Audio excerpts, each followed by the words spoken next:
Перед началом любого доброго дела важно обратиться к Богу за помощью и благословением.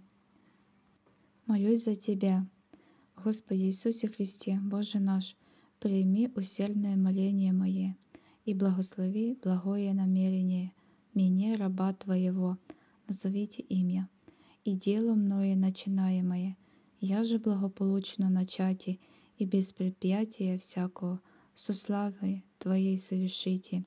Всем деле благопоспеши мне и дела рук моих исправи, и в совершении силою Пресвятого Твоего Духа спешно произвести сотвори. Твое бо есть, еже миловате и спасят тени.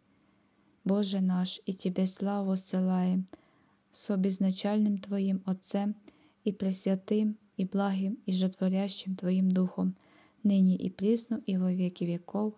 Аминь.